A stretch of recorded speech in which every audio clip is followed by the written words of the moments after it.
Rights and responsibility. Rights and responsibility. It always comes down to that. It hasn't changed, right? And the second thing I would say is a firm engagement on the regulatory front, both with water and water in the near term, but energy is very much involved.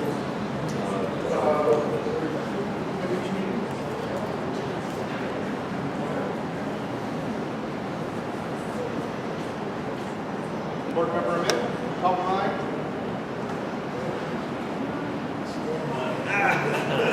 It's going to be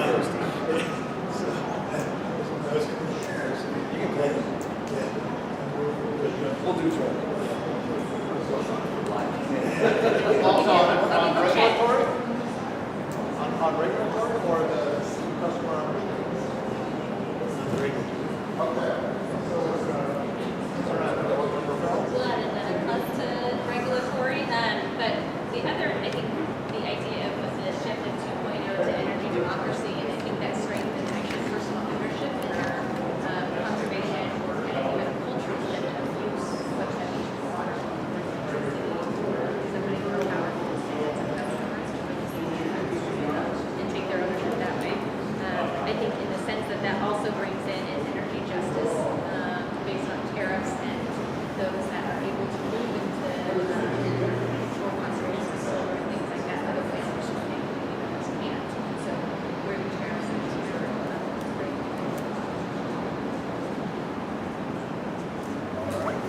You're at page 37. That's our newest board meeting. Good job. Yeah, Good job, good. Jeff. Councilmember Carter. Along those lines, two ways. One is the whole money picture. How much does it cost? Where do we get it? How do we balance likely to be increased rate fare and cost perception that they're still getting good value? And as the chamber pointed out this morning, how do we remain competitive? And the other, we're really looking at a culture shift, both within the utility, but within how do we facilitate that and try to prevent the utility. We have to let it happen on its own. Shake a bit, maybe get it started.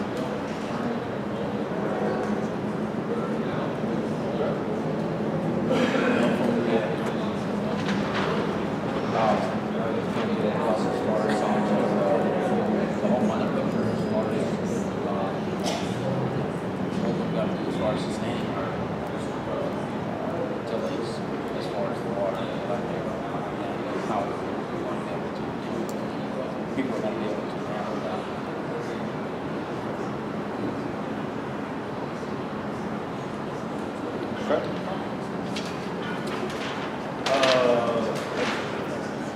Liability.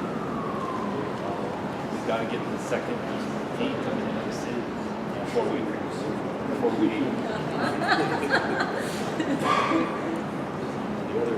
being one of those that lived through the last one. That wasn't very fun.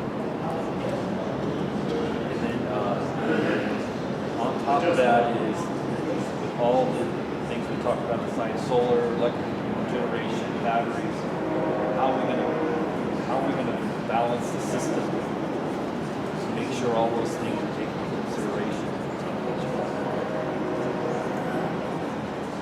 Comes to setting the regulation, gets into rates, it gets into all kinds of stuff.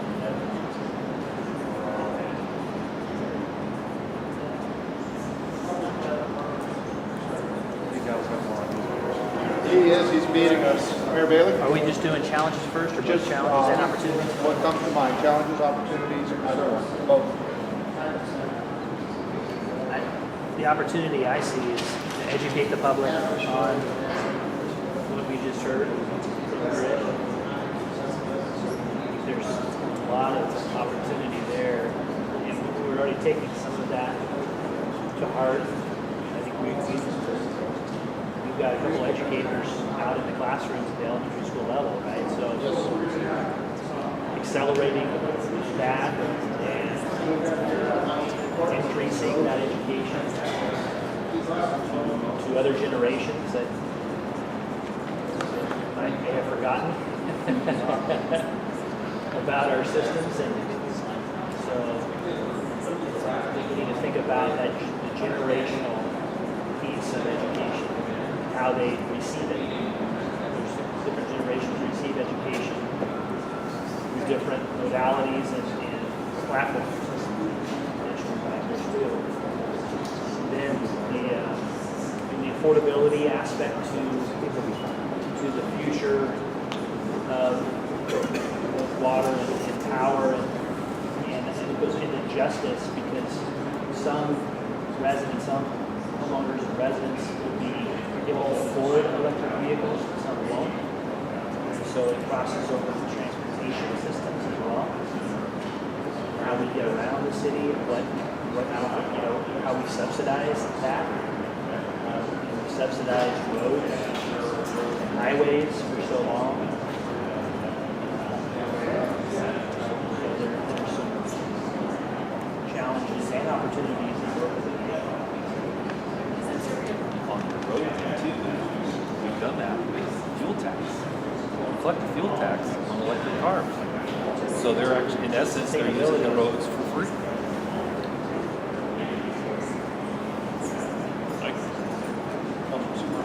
I'm just going to touch on what was mentioned by Justin on the customer outreach. Basically, when we talk on the very first second item, just to clarify the education and buy-in. I don't know if we actually listed it as education. It is understanding, but education and buy-in. And then the other part, I think, would be on our connectivity. We talked about going to 2.0 and then beyond with the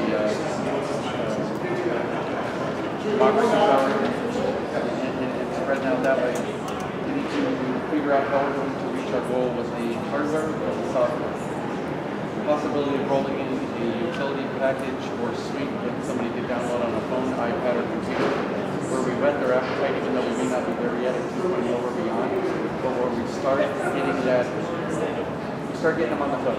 We start getting them used to looking at their power consumption, even though it may not be up to date to the minute or the hour, maybe a month, and start having, like we do with 311 mobile app, where they can go to the utility and you can see your bill, you can see this, you can see that, and just start that process, baby steps, so that when we roll in these other things, they're already used to using it. And then when we look at the pay-to-charge cars, because I know that with a couple of the electric cars a while back, we started having these charging stations and things that as our municipality thought about having pay, like a pay meter type, that's where we get our money back. That's where we get our money back off the gas tax, to charge them to charge their cars. And you're getting into charging at home, you're spending the money. We're going to be charging it out on the street while you're shopping, like the buses that go on the electric grid. Once they get the charge that inductive, they pull up, charge, drive away. The next stop, maybe a little bit longer, charge. Those little incremental charges, so it's really paying for it anyway. So let's get them out there to encourage. Going back to the education component, one of the things I think we should be doing is we should be challenging our school districts, but what we should be doing is working through the kids and challenging the kids. And for example, 35 years ago, we used to have FFA programs throughout the city, and they had horticulture. Like Arlington High School had a horticulture department. So why aren't we challenging our students instead of saying go out and do a car wash? Why doesn't RPU create an incentive and go like a football team and say, okay, we want you to take this part of the campus and lay it out and find ways for us to conserve water and replant this grass into a drought tolerant. And based on what you save in water, RPU would match that maybe into a grant, which would help fund some programs, raise money for the program.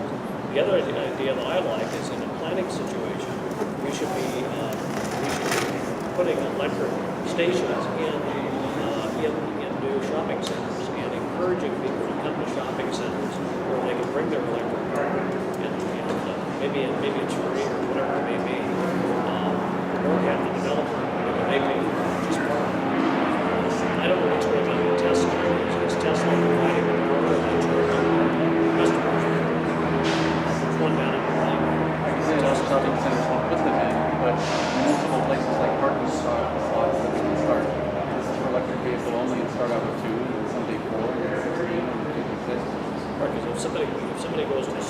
getting to charge their car while they're in shopping. Tesla has an Apple car, there's a mapping system in its cars where you can put in there where you want to go and it'll tell you where the closest charging But they charge you for the power. Does Tesla charge you? I don't think so. Subcontractors, they have fast chargers. Yeah. Getting that conversation started about these potential options and opportunities. And getting that fed into the materials so we can look at responses and also understand what is the customer demand, what are they looking for, what are they willing to pay for from the utilities to the rates. That is a deep challenge. It's very innovative list. We have an opportunity to building programs, water,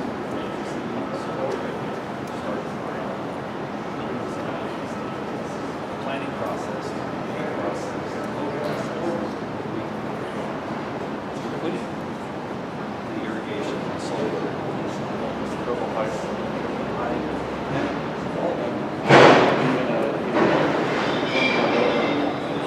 outlets in some locations that feeds towards the parking lot so that it's pre-wired, ready to go, and accelerates that. It's always cheaper to throw a little bit of electrical wire and pipe, or at least the conduit. At least the guys and make it part of the contract as far as local. Right. That'd be extremely minimal cost. You know? Yeah, very minimal cost. Fiber. Changing building standards to reflect the community of the future. Yes. Right? So you define that community of the future, and then you put it into code. I mean, it's like the same thing as far as a lot of the houses that are being built with fire sprinklers inside the houses. Right. So that's not a recent change, but it's been something that you see more and more of as far as the buildings, as far as regular houses. Or multiple air conditioners having some conduit that can be thrown in on wires in the future where the two connect. We saw that that's coming in that video, but that is coming in HVAC, is having these things talk to each other where they can go, hey, you're being more efficient right now because you're upstairs. If there is such a, an application, at least having it so that if they install new units 15 years from now, the connectivity is there. Because we've blocked out the fact that there's no way to run some jumper wire between these two units. You're done. Well, we got the air conditioners. But they're probably going to go wireless. But then again, there'll be more wireless in the future. So it's like some of this, you try to like everybody wires their houses for it's the Cat 5 wire. And now it's like everything's wireless. So you try, but then some of the things become obsolete. technology just overtakes it.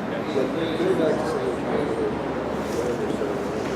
matching them down with their expectations and their investment. I mean, to my mind, I know we're throwing this to maybe a little too much, but really getting customers to the customer 2.0 level or recognizing where they already were there. As we said, we're trying to tell them this is different. We're just trying to understand you and really understand you.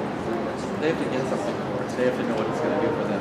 Absolutely. If they don't get that, Absolutely. it's done. That's definitional to customer 2.0. Yeah, I Yes. too.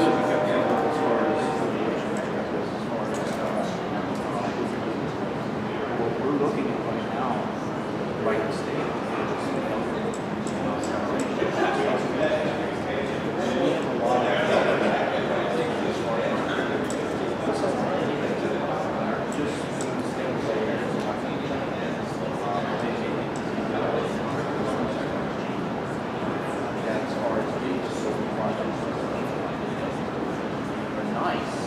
but it's like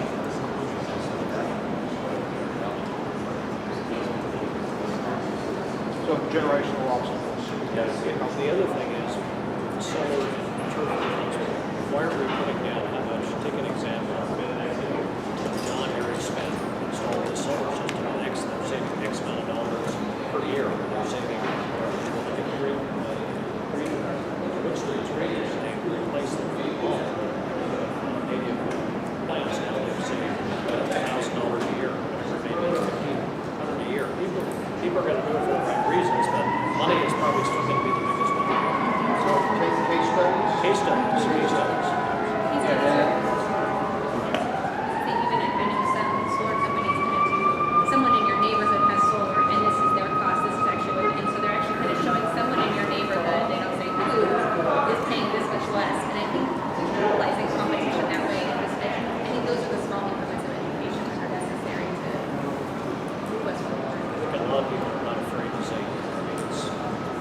a new car, they want to tell all their neighbors. Same thing, if you save X amount of dollars a month on your solar system, they're going to tell the neighbors. Yeah, we also have to understand as far as like that solar project, what it's going to cost them to put that solar in there, and over the long term as far as what's costing them versus what it's going to cost them.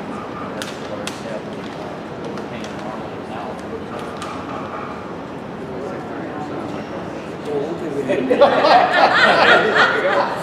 one thing we haven't really talked about is the business community. Fiber. It's such a huge, I mean, there's specific projects and planning components, and fiber is such a huge part of them.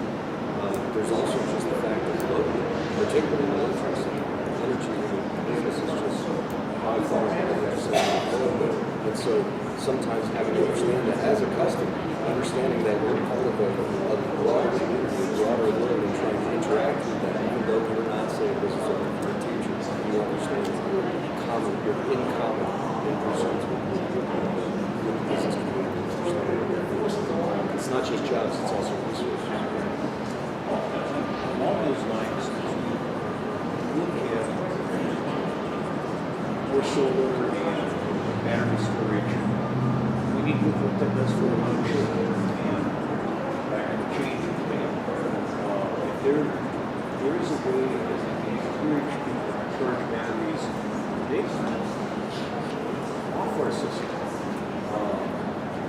or charge batteries at nighttime, so we can flatten the load curve, and that makes the whole electrical system much more stable and efficient. That's both an opportunity and a church. This is kind of on the hill as far as with renewable sources. As far as like that.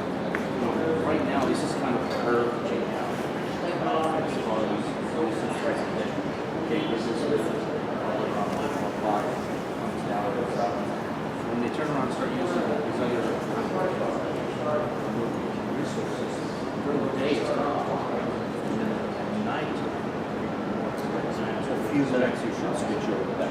Take it down your ahead of time. Yeah, there are opportunities to use that electrical. It is moving if you don't do anything else. So that load shape creates challenges and opportunities. Exactly. probably with that would be your connectivity would be smart. You have to make it affordable to people. I mean, if there's no money involved, then I don't want to give my appliances the afternoon off. I want to make them work, instead of giving them the day off. But yeah, if between these 2 hours, 10 to 2, you can charge your batteries, get all that done, and then when the higher peak is at night or whatever it might be, or whatever the other renewables are, shifting. It'd be rate and power demand shift. And that's pretty much what we're or buying credits on certain days of the week, certain times of the week. When it goes to customer control, then you're not about controlling customers, but Yes, incentivizing. you've got credits and then debit, credits and debit stuff, and we have that green red category. I don't know much about it. It's the idea that other cities or utilities have gone to like decoupling and other like lost revenue adjustments. And so what are other models as we make transitions and need to be able to cover costs and get revenues to the utility? What kind of best practices are out there or these hurdles that come in?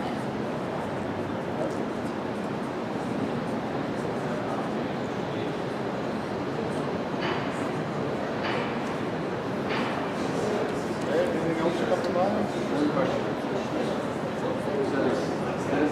Like with the solar, you might know this answer. I know on some of the solar power, actually, out in the desert, places like that, in the wind. I know this citizen doesn't like it, but they have to buy that power back, and oftentimes they'll pay them to shut down their wind machines so that they don't have to count on this cyclical power that they can't plan for. So on that same note, are they required to buy power from us if they have a load that they can't meet? And we have an abundance. Should we generate more through, let's say, this draining of batteries and I'm looking at a long time from now, should that ever happen? Are they required to be under limits? And we want to sell it to them? I don't know the answer for behind the meter generation. All other power goes through the ISO, and we have market price, and we buy it. And I know the individual that gets stuck on the hook on it, so what about it? Yeah, yeah. Oh, okay. But their scale is so much different from ours. So we have to I don't think they want to buy power. No. If that happens. they're also regulated. So according to the way that we came on the last example, the battery storage, how far realistically are we out? 3 years, 5 years, 10 years? It depends on the application, it depends on how much storage. For example, let's say somebody has an existing solar system and they will charge the battery through the solar system. Then if we have somebody that invests in batteries and then they sell that back to RPU, then we can buy that cheaper than somebody that's on the grid. Is that something that we're I think that's a very rapidly evolving thing. We visited Edison's Research Institute a year ago. They had battery technology. They were talking about $1,600 a watt for battery technology. Tesla, their larger battery, the $3,500 battery, is effectively $350 a watt. So in the span of a year, we've gone from $1,600 to $350. Like the change we saw in rooftop solar, went from 20. A watt to 60 cents a watt. Yeah, so there's this rapid decline in pricing for that kind of what we call disruptive technology. So the question is, does RPU then still become a conduit running all this power around the residents? We become the facilitator for all of this power And the moving around throughout the network. I like the concept. Great setup for exactly that question.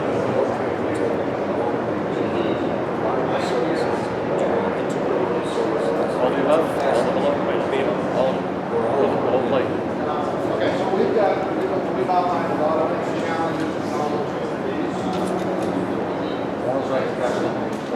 You all collectively need to work together, communicate, and interact so that we can be successful in all of these things. So the next question is how the council and board communicate and interact to ensure our success. We heard about our charter, how it grants authority to the council, authority to transfer the board to conduct business. How should all of you interact and communicate? Can we just do it, we'll just do a round table once again? I would just say we should take the data every 6 months that we learn, the updates, because technology is going to be changing, and we should have these round table every 6 months after this meeting and see where we're at. And maybe a recap of what did we do in May of 2015, and all of a sudden now we're in November, or maybe November of 2015, where are we at from May of 2015? What have we learned? Okay. I love the communication there. I love getting to talk about this. The entire room is just fascinating. So we should have more of this conversation. I would say also that we would stand this to communication that is as public as possible. With the board and council. Maybe even chamber, neighborhood leaders, that sort of thing that we create constant many think tanks of some sort. Where you're all participating, but with all the communities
I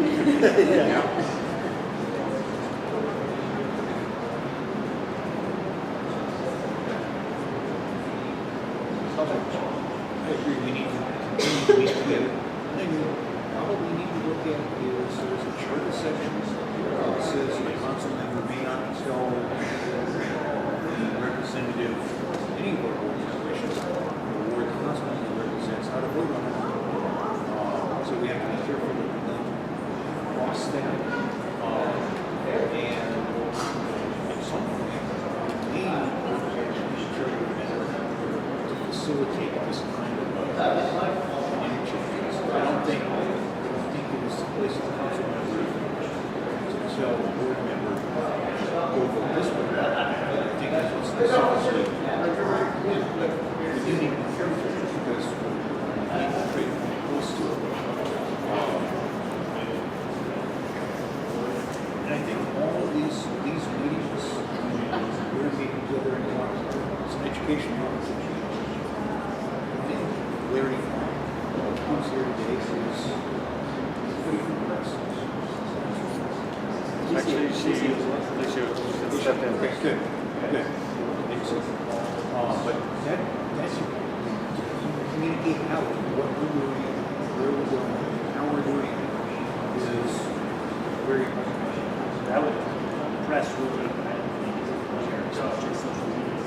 No, I agree. And social media is Like what I'm doing right now. We can do that on the city's website, we can have that. This whole meeting's on Facebook right now. Oh, yeah. Instantly. So maybe. I agree. That's what I'll do. As far as the updates. I'm not sure where city council is as far as understanding where we are today.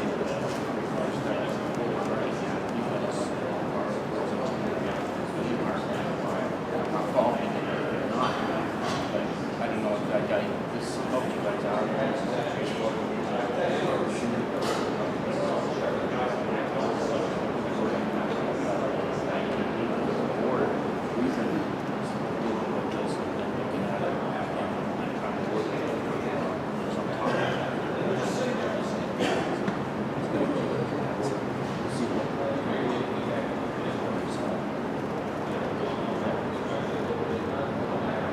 We see opportunities, education, our stuff, that stuff. That we think the council members might be interested in. Education for short and quick, so we make those available.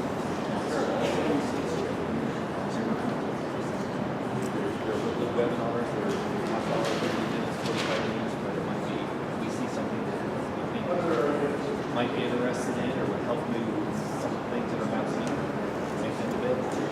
Take them on to the fire department. Took you guys to birds and stuff, so you learn firsthand what it's about. Maybe being matched up at conference. To actually try to do that so that the board member and council member there can go together and have that experience and discuss that. Let's get that.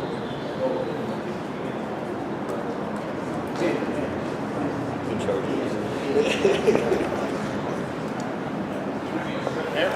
I think Rich has done a great job of communicating to the council his updates after every board meeting. He sends us an update. I read it. Appreciated that combo. We also have it. We have a committee structure. So you're sitting with the chair of utility services.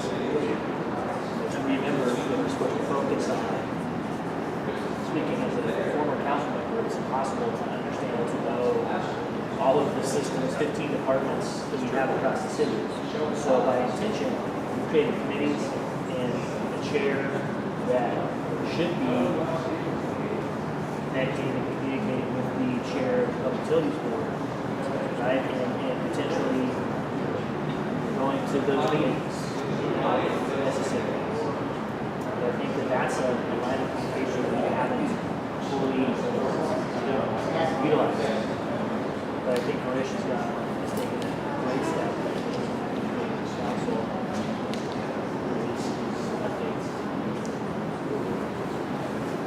Councilman? Well, I agree with that. I do think that we should bump up our meetings together quarterly so that we get on the same page.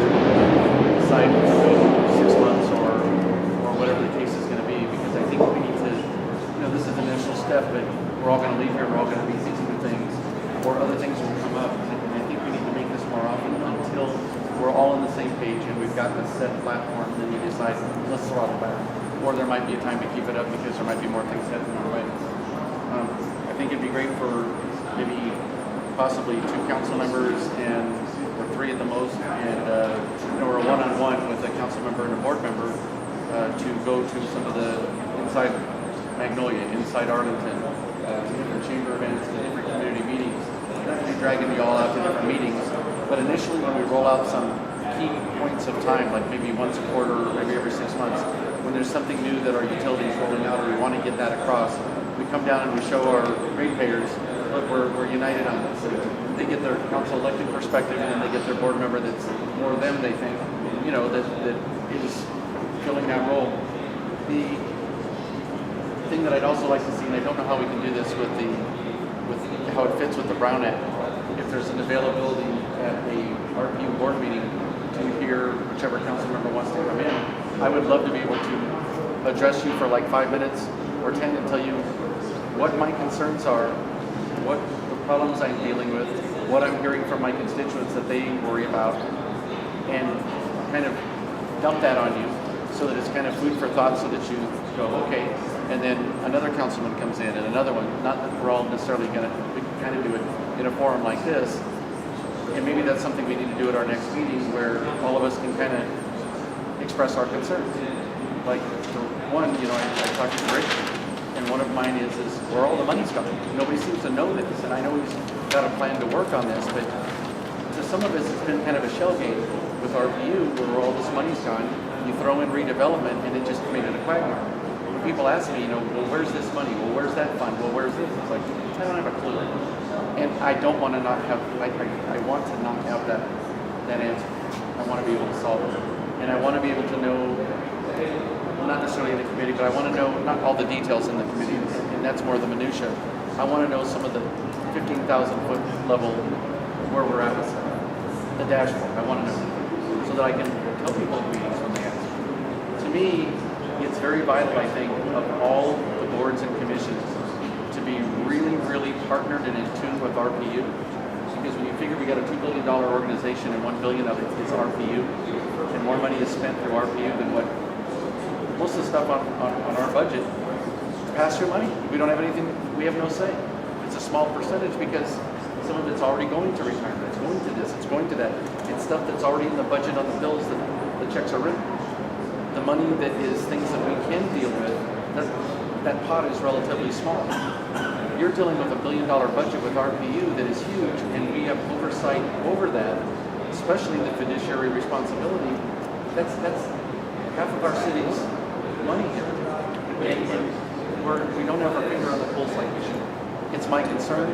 It's not a fear, but it's a concern that we need to have a handle on it.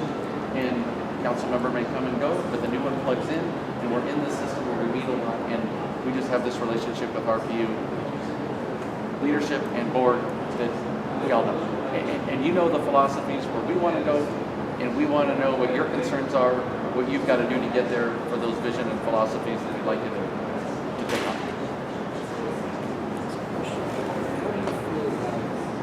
Interaction between the board and council as well as the statute and the budget. Because the budget is what dictates the decision. Right. Decisions that we make. And what specifically as far as developing that budget, or when you come to us and say we'd like to get Developing the budget, that's what I mean, because that really gives us a chance to really, one of our jobs is to advise the council on setting the budget. and that'll continue to set the rates. Let me ask you this, on a back and forth dialogue, like our budget, X amount of it is the only part that we really have discretionary budget on. So for you guys, when you're talking about your budget, how much latitude do you have as far as putting money in different little spots? The monopoly board. Well, we can advise on it, we're giving presentation, or we can advise on recommendations, but actually Future projects. Council's the one that adopts it. And I think we don't determine I think the short answer is about 20%. of that $500 million, about 400 million is power supply. Right? Those are committed long-term costs through contracts that the board approves, council approves, or our ownership decision. So it's not all, it's, you know, we're talking about a $500 million budget. The piece that's really directed by the board is not as, it's not all $500 million. I would say that with these type of meetings, if, you know, we had kind of a game plan that you kind of knew generally where we're all looking, or some of the future stuff, and you were to say, okay, now we've got some kind of general marching orders, we know how to develop our budget, then you come back to us and we're like, great, that's what we were talking about. I think that would be beneficial. What do you guys think? I mean, how much better can you get to that other than this blind, well, here's the budget, and here you go. And we're like, So just a kind of thinking about some more collaborative process of budget. I would think you guys would be more comfortable I with remember that. my first meeting of the public utility board, and it was a budget meeting. It was the first meeting prior to the becoming a board member. I just looked at it like, oh my God. Where do I go? The other thing, I don't know how we would do this, but I really think we should have representatives, some of our names of our engineering schools and also our business schools. They should be plugged into this group. Because they're the ones, you take a John Thomas or Anthony Dollinson, I mean, they're on the cutting edge of this new technology that's out there. They may even know about it before RPU is going to. Like an internship, but only the other way? No, I'm referring to comments of how, you know, what they're hearing out there, what they've read about. Yeah, I mean, get the deans of the engineering schools and the business schools here. You kind of plug them in as a component. I think it's both. I think Part of communication. because they're hearing what's new out there. They're going to hear what's new. I think it's a great idea. If they were some kind of an advisory, something that steps in to kind of like give a briefing. Yeah, we come up with an idea. They said that's great, but if you heard about so and so that's doing this, you know, this. So. And one other thing, maybe that was on the opportunities. What are we doing as RPU to reach out to our, even high schools, but especially our universities, getting them to do some projects for us, or to do some research, or to do something that could, you know, a little far-fetched, but like a battery storage idea or something. I know that back in my physics class when I was a kid, the physics teacher had split like big cans in half and made a wind generator. And we actually measured how much power, and we ran the physics building. This is in 1976. and we ran the physics room on that power. We had the meter, we showed all the stuff and the wind and all that. And at the time, that was you know, before all this stuff. Utilize our universities. Okay, about one As far as minute. on the education. Gotta get It's getting out there. I got my kindergarten grandson. My wife had the faucet on, and rinses something out. They're down there. I said, you need to shut the water off. I don't want to water. So they're learning. They're learning what's going on in school. And then you have the science schools. Science schools this year and last year has been really, really good as well. So solar energy, water conservation, stuff like that. So the word's out there. And but alluding to what you were talking about, getting a little bit more involved in politics as large projects to come up with new ideas, do better than we already have. And high schools, you might be able to do that with. The structure's a little different than college, but you still might be able to get something. Get enough people where you can get ideas into them and have them start working together. It's fun. I'm going to say and to that, because I think from my own perspective of reading about utility 2.0, it felt like it was very needed. So I think for younger generation, needed. I think for younger generation, seeing the video, seeing I can flip on my phone, I can pick it, I'm going to go to wind or solar, I'm going to go to this grid, I think is very, I don't know if necessarily our initial kind of things are for the younger generations, as much as the boomer that are going to remain in our community, and how do we begin to engage in dialogue, because they've been used to the one system pipeline. And so I think on the grounds of education, this just makes sense to younger, to the kindergartner, if he's going to be so advanced beyond Yeah, the younger ones will have no problem about network in their brain. It's there. And then the baby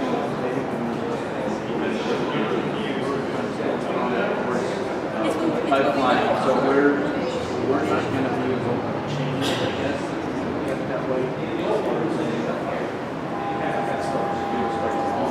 I get an issue with that, I'm calling my son, and asking him. You got a smartphone on your hip? Huh? You got a smartphone on your hip? Yeah, I just call. Just one other thing on communication with It's not as smart as others. and going back to the importance of the regulatory environment that we're doing, we might want to develop also a process of collaboration, developing those legislative positions and all that sort of thing. I know there's been some parallel work that would be great to have that,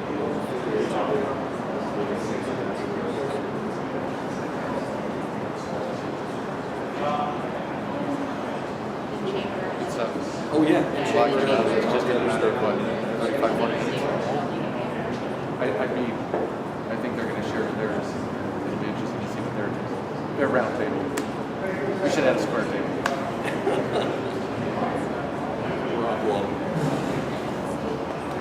Sorry, we can't be, there was black smoke and it looked like there was a fire by the.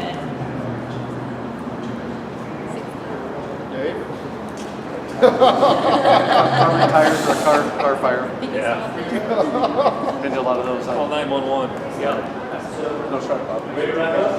I think so, yep. Okay, so just take it back, we'll head back in there. We're going to do a plus delta. Just before that, each of the facilitators will just take a minute or so to summarize. We've captured all this information in notes for you. We'll make, and we'll bring it back to you very shortly. But we'd like to go there, do a plus delta. We're also going to ask for. Can you explain what plus delta is to some Okay, people? so the plus delta is we're going to show you Deep plus. meeting objectives. What went well in this meeting? What would you want changed in this meeting next time you do it? So what did go well? You can say, you know what? You didn't have enough cookies. Or why didn't you talk about this strategic issue? It can be whatever you want to say. Blue team one. So, what? Blue team one. Oh, blue. Well, I'm not going to. They're asleep over there. And then we have a couple of requests. We would like you, before you leave, to sign off on something to kind of commemorate that we've all been together today. We also want to take a group photograph of the board and council together. All right. Good. Memorialize. You guys are great. We're good. You guys are great.